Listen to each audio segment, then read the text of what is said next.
Late January 2025, I decided to winter sow my broccoli, my onions, and dill. And as you can see, we're going through a quick little progression of how they grew in the winter sowing method. All of my winter sowing. The broccolis are really starting to grow. These I just did yesterday, so they got a ways to go, but I do have a lot of germination on the dill, which is great. Late February, I potted up each little broccoli seedling. I think I had 36 total. By mid-March, I had lots and lots of onion seedling babies, and they were looking so great, as you can see here. And eventually, I did get some germination on my dill. It took forever. I was starting to get a little worried, but it did germinate. It is March the 21st, and finally, I'm going to get these broccoli seedlings into the ground. I've got my cages ready. I am going to go ahead and harvest this kohlrabi. It has started to want to bolt, and I could probably still use the greens and maybe even the bulbing part down below the greens, but I'll show you the flower that's forming. Sure, it would be a pretty flower, but I need the space. So we are going to go ahead and just pull these guys. I will use some of the greens. I'm sure they're still tasty and not too bitter yet. And we will get both of these beds completely full of broccoli. I do have some carrots that are germinating. I did have cardboard on here and I did not get it taken off in time, so the carrots are really leggy. But I'm just going to plant the broccoli and not worry about the carrots. If the carrots grow, they grow. If they don't, I can reseed. We are going to do something called high intensity planting. So you can see the waste baskets that are turned upside down. Those are for broccolis. There's 15. Then I've got 2 turned right side up in the back for cucumber by the trellis. This will be Swiss chard, just one plant. And we're going to have to keep this bed fertilized really, really well. I really thought the root system would be more developed. Maybe the air pruning trays are affecting the roots in some way. I just thought they would be more robust at this point. So just wanted to show you guys real quick a seedling that I believe has dampening off. You can see how the stem gets thin, tenuous, and eventually it will just kind of disintegrate and the seedling will die. Poor little guy. Usually just something like a soil-borne bacteria, fungus, or some type of pathogen like that.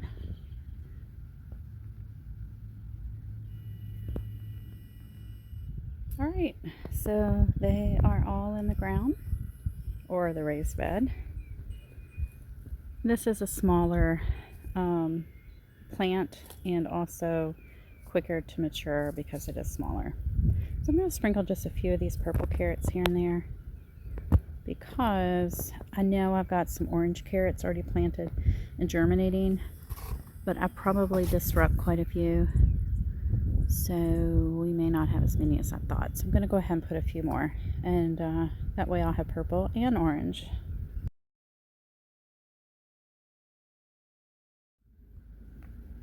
The broccolis are all planted out. There's 2 varieties of carrots in those beds and 1 Swiss chard plant. I went ahead and put the seedling in there as well. It's so tiny. And then just waiting on time to plant some cucumbers on the back trellis. But these are going to be for dinner today or tomorrow.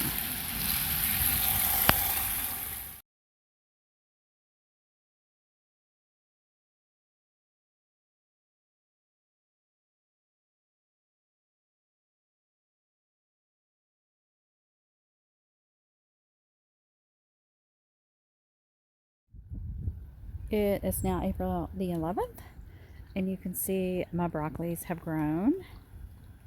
They are looking pretty happy, especially with our rainy, cool weather we've had this week. It is just saturated with rain everywhere. So I haven't been able to put, oopsie, rain's coming. I haven't been able to put my snail bait out, which I desperately need to do it. You can see the telltale signs of snails. In fact, look at that one. They took out an entire plant that was there, and this one looks like it is not going to recover from the snails. But overall, well, that one looks horrible too. Overall, this one looks horrible too.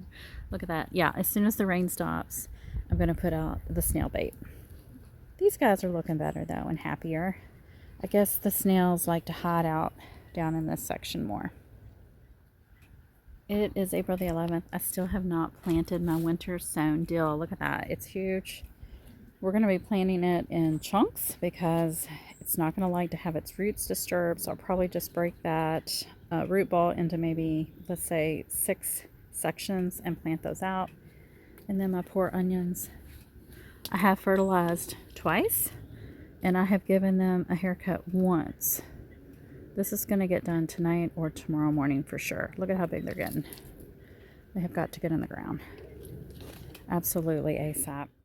Finally, it is the day to get the onions into my raised bed. And I did give them their second haircut, as you can see. You could eat those little trimmings if you wanted to. I did eat a few as I went. And so I have got my bed ready. I loosened up the soil. This bed should be well amended at this point. You see the mess. I need to get that moved immediately. And then I just got to planting.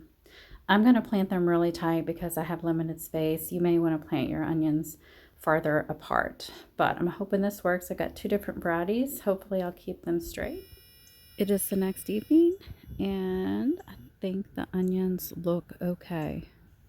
Yes, they are a little bit crowded, but I have limited space, so I've got to really maximize each little square inch I have.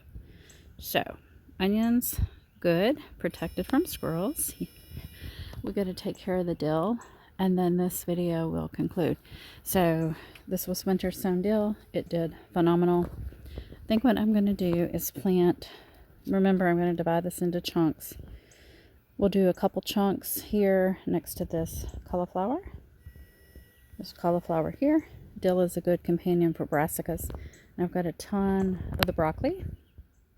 And remember, the broccoli is suffering right now from those snails, but it won't be long. The cabbage loopers will also be here, and dill is supposed to attract beneficial insects when it flowers that will eat the cabbage loopers. So we're going to get some dill in here, and then I may find a few more spots where we can put this dill. I think the last place I'd like to put the dill is going to be on my green stalks. So tomorrow is when I'm going to do a major overhaul on some of these green stalks, especially this one over here. I will be pulling out the flowering brassicas, and I will need some spots filled, and this dill will come in handy for sure. And yeah, so that's the plan. Thanks for staying with me through this long video. I know it was long and it took me forever to get the broccoli, the dill, and the onions planted, but I feel like better late than never, right? It's a couple weeks later. You can see the broccolis look a little wonky, and that is because I left my cages on too long. They got dependent on leaning into those cages for support, and so now they're just kind of flopping over. They did not grow very strong because they were so supported, and that was my fault. I should have taken them off sooner, but because of my squirrels, that is why I had those on for so long. But look, I got tons of carrot germination because the squirrels were not up here digging. But yes, I should have taken those off sooner. I feel bad for my broccoli. They look wonky. I'm going to see how they look in a couple days, and we'll see that here in a few minutes as well. You can see I added a kale in with the broccoli, and I put the dill in. It's going to be in shock for a little bit because remember, they have a taproot, and even some of the dill in my green stalk looked a little bit worse for wear for a few days, but it'll come around, and I think we'll see that by the end of this video as well. And here is an update on the onions at this point. You could see Some are still hanging over, but some are starting to stand up and take well to their new environment. And I think they look a lot bigger. It's kind of hard to see though through that mesh. But I'm excited to see how they do. I wish I had gotten them in the ground at least 4 to 6 weeks before I actually got them planted. So this video is going to give me a lot to consider as far as timeline. It's April 30th, so a few days later. The dill, look at it. I told you it would start to look a little better.